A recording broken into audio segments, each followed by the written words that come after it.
നമസ്കാരം, സ്പോർട്സ് പിച്ചിലേക്ക് ഏവർക്കും സ്വാഗതം. ഇംഗ്ലണ്ട് മണ്ണിൽ ഏറ്റുവാങ്ങിയ 0-4 നാണംകെട്ട പരമ്പര തകർച്ചയ്ക്കും 2020 റാങ്കിലെ ഒന്നാം സ്ഥാനം നഷ്ടമായതിനും പിന്നാലെ ഇന്ത്യൻ ക്രിക്കറ്റിൽ വൻ അഴിച്ചുപണികൾ വേണമെന്ന് ആവശ്യങ്ങൾ ശക്തമാവുകയാണ്. ക്രിക്കറ്റ് ലോകത്ത് ഇപ്പോൾ ഈ തോൽവിയെക്കുറിച്ചുള്ള ചർച്ചകൾ സജീവമാകുന്നതിനിടെയാണ് മുൻ ഇംഗ്ലണ്ട് നായകനും പ്രശസ്ത ക്രിക്കറ്റ് നിരീക്ഷകനുമായ നാസർ ഹുസൈൻ വിപ്ലവകരമായ ഒരു നിർദ്ദേശവുമായി രംഗത്തെത്തിയിരിക്കുന്നത്. നിലവിലെ താൽക്കാലിക ക്യാപ്റ്റൻ ശ്രേയസ് അയ്യർക്ക് കീഴിൽ ഇന്ത്യ തുടർച്ചയായ പരാജയങ്ങൾ ഏറ്റുവാങ്ങുന്ന പശ്ചാത്തലത്തിൽ മലയാളി താരം സഞ്ജു സാംസണിനെ ഇന്ത്യയുടെ പുതിയ 2020 ക്യാപ്റ്റനാക്കണമെന്നാണ് നാസർ ഹുസൈൻ BCCIയോട് പരസ്യമായി ആവശ്യപ്പെട്ടിരിക്കുന്നത്. സഞ്ജുവിന്റെ കളിശൈലിയെയും വിക്കറ്റിന് പിന്നിൽ ശാന്തതയെയും മുൻ ഇന്ത്യൻ ഇതിഹാസ നായകൻ MS ധോണിയോടാണ് അദ്ദേഹം ഉപമിച്ചത്. ഇംഗ്ലണ്ടിനെതിരായ പരമ്പരയിലെ ദയനീയ പരാജയങ്ങൾക്ക് ശേഷം സഞ്ജു സാംസണെ ടീമിലേക്ക് പൂർണ്ണമായി തിരികെ കൊണ്ടുവരണമെന്ന ആവശ്യവുമായി ആരാധകർ സോഷ്യൽ മീഡിയയിൽ പ്രതിഷേധം ശക്തമാക്കുന്നതിനിടയിലാണ് വെറും ഒരു കളിക്കാരനായല്ല മറിച്ച് നായകസ്ഥാനത്തേക്ക് തന്നെ സഞ്ജുവിന്റെ പേര് നിർദ്ദേശിച്ച് നാസർ ഹുസൈൻ രംഗത്തെത്തിയത്. ഇത് ഇന്ത്യൻ ക്രിക്കറ്റ് വൃത്തങ്ങളിൽ വലിയ ചർച്ചകൾക്ക് വഴി തുറന്നിട്ടുണ്ട്. നാസർ ഹുസൈൻ പറഞ്ഞ വാക്കുകൾ ഇങ്ങനെയായിരുന്നു: BCCI എന്റെ ഉപദേശം സ്വീകരിക്കാൻ തയ്യാറാവുകയാണെങ്കിൽ അവർ ഒട്ടും വൈകാതെ സഞ്ജു സാംസണിനെ ഇന്ത്യയുടെ പുതിയ 2020 ക്യാപ്റ്റനാക്കണം. വിക്കറ്റിന് പിന്നിലുള്ള അദ്ദേഹത്തിന്റെ ആ ശാന്തത എനിക്ക് ഏറെ ഇഷ്ടമാണ്. പണ്ട് MS ധോണിക്ക് മൈതാനത്ത് ഉണ്ടായിരുന്നതുപോലുള്ള ഒരു പ്രത്യേകതരം ശാന്തതയാണ്. കടുത്ത സമ്മർദ്ദഘട്ടങ്ങളിലും പതറാതെ ഇരിക്കുക എന്നത് ഒരു നായകന് അത്യാവശ്യം വേണ്ട ഗുണമാണ്. അത് സഞ്ജുവിനുണ്ട്. തുടർച്ചയായ തോൽവികൾ കൊണ്ട് ഇന്ത്യ ഒരു മോശം 2020 ടീമായി മാറുന്നില്ലെന്നും ഇംഗ്ലണ്ടിനെതിരായ ഒരു മോശം പരമ്പര കളിച്ചു എന്ന് മാത്രമേ ഉള്ളൂ എന്ന് നാസർ ഹുസൈൻ കൃത്യമായി വിലയിരുത്തി. ടീമിൽ ശരിയായ സമയത്ത് ശരിയായ തീരുമാനങ്ങൾ എടുത്താൽ ഇന്ത്യക്ക് വളരെ ശക്തമായി തിരിച്ചു വരാൻ സാധിക്കുമെന്ന് അദ്ദേഹം വ്യക്തമാക്കി. നിലവിൽ ഇന്ത്യ ഒരു മോശം 2020 ടീമാണെന്ന് ഞാൻ ഒട്ടും കരുതുന്നില്ല. അവർ ലോക ചാമ്പ്യന്മാരാണ്. ഇംഗ്ലണ്ടിനെതിരെ ഒരു മോശം പരമ്പര കളിച്ചു എന്ന് മാത്രമേ ഉള്ളൂ. സഞ്ജുവിനെ പുതിയ 2020 ക്യാപ്റ്റനാക്കുക. അങ്ങനെയെങ്കിൽ എല്ലാം വീണ്ടും പഴയപടി നല്ല രീതിയിലാകും.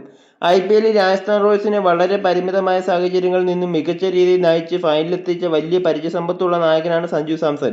എന്നിട്ടും സപ്പോർട്ട് സ്റ്റാഫും സെലക്ടർമാരും ടീമിൽ സഞ്ജുവിനെ തുടർച്ചയായി തഴയുന്നതിനെയാണ് ഒരു വിദേശ മുൻ താരം തന്നെ BCCIക്ക് ഇത്തരം ഒരു വമ്പൻ ഉപദേശവുമായി എത്തിയിരിക്കുന്നത് എന്നത് ശ്രദ്ധേയമാണ്. ഇംഗ്ലണ്ടിനെതിരായ അഞ്ചാമത്തെയും അവസാനത്തെയും 2020ലും 56 റൺസിന്റെ കനത്ത തോൽവി ഏറ്റുവാങ്ങിയതോടെ കടുത്ത നാണക്കേടുമായാണ് ഇന്ത്യ ഈ പര്യടനം അവസാനിപ്പിച്ചത്.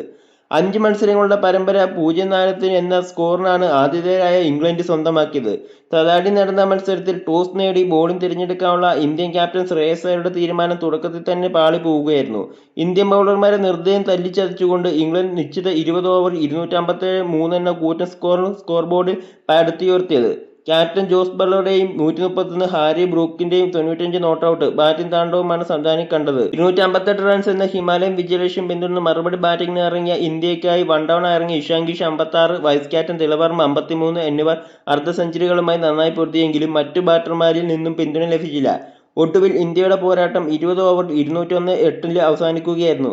സഞ്ജു സാംസൺ അവസാന മത്സരത്തിലും പ്ലെയിൻ 11 എത്തിയെങ്കിലും 14 പന്തിൽ 26 റൺസ് എടുത്ത് പുറത്താവുകയായിരുന്നു. ശ്രേയസ് അയ്യർ നായകനായ ശേഷം അയർലൻഡിനെതിരെയും ഇംഗ്ലണ്ടിനെതിരെയും കളിച്ച ഒരു മത്സരത്തിൽ പോലും ഇന്ത്യക്ക് വിജയിക്കാൻ കഴിഞ്ഞിട്ടില്ല. നായകനെന്ന നിലയിൽ ശ്രേയസ് എടുക്കുന്ന തീരുമാനങ്ങൾ പലതും ടീമിന് തിരിച്ചടിയാവുകയാണ്. ഈ സാഹചര്യത്തിലാണ് രാജസ്ഥാൻ റോയൽസിനെ IPLൽ നയിച്ച കയ്യടി നേടിയ സഞ്ജുവിന് ഇന്ത്യയുടെ ക്യാപ്റ്റൻസി ഏൽപ്പിക്കണമെന്ന് നാസർ ഹുസൈന്റെ പ്രസ്താവന പ്രസക്തമാക്കുന്നത്. ധോണിയെപ്പോലെ ബൗളർമാർക്കും കൃത്യമായി പിന്തുണ നൽകാനും വിക്കറ്റിന് പിന്നിൽ നിന്ന് കളി നിയന്ത്രിക്കാനും സഞ്ജുവിന് സാധിക്കുമെന്ന് ക്രിക്കറ്റ് ലോകം വിശ്വസിക്കുന്നു. വരാനിരിക്കുന്ന സിംബാബ്വെ പരമ്പരയ്ക്ക് മുമ്പായി BCCI നാസർ ഹുസൈന്റെ ഈ വാക്കുകൾ ഗൗരവത്തോടെ കാണുമോ എന്നാണ് ആരാധകർ ഉറ്റുനോക്കുന്നത്.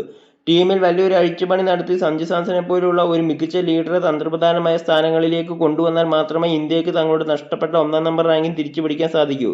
ഇംഗ്ലണ്ട് മണ്ണിലെ ഈ 4-0 പരാജയം ഇന്ത്യൻ ക്രിക്കറ്റിൽ വലിയൊരു പാഠമാണ്. വ്യക്തിഗത പ്രകടനങ്ങൾക്കപ്പുറം ടീമിനെ ഒത്തൊരുമയോടെ മുന്നോട്ട് നയിക്കാൻ ശേഷിയുള്ള ഒരു നായകനെയാണ് ഇന്ത്യക്ക് ഇപ്പോൾ ആവശ്യം. നാസർ ഹുസൈൻ ചൂണ്ടിക്കാണിച്ചതുപോലെ സഞ്ജു സാംസണിന്റെ ശാന്തനായ ക്യാപ്റ്റനെ BCCI കൃത്യമായി ഉപയോഗിക്കുമെന്ന് നമുക്ക് പ്രതീക്ഷിക്കാം. മുൻ ഇംഗ്ലണ്ട് നായകൻ നാസർ ഹുസൈന്റെ ഈ വിപ്ലവകരമായ നിർദ്ദേശത്തോടും സഞ്ജു സാംസണെ ഇന്ത്യയുടെ പുതിയ 2020 ക്യാപ്റ്റനാക്കണമെന്ന ആവശ്യത്തോടും നിങ്ങൾ യോജിക്കുന്നുണ്ടോ? സഞ്ജുവിന് ധോണിയുടെ ആ ശാന്തതയുണ്ടെന്ന വിലയിരുത്തലിനെക്കുറിച്ച് നിങ്ങളുടെ സ്വാഭാവികമായ അഭിപ്രായങ്ങൾ താഴെ പങ്കുവെക്കാവുന്നതാണ്. കൂടുതൽ ക്രിക്കറ്റ് വാർത്തകൾക്കും തത്സമയ വിലയിരുത്തലുകൾക്കുമായി സ്പോർട്സ് പിച്ച് ചാനൽ സബ്സ്ക്രൈബ് ചെയ്യുക. Thank you.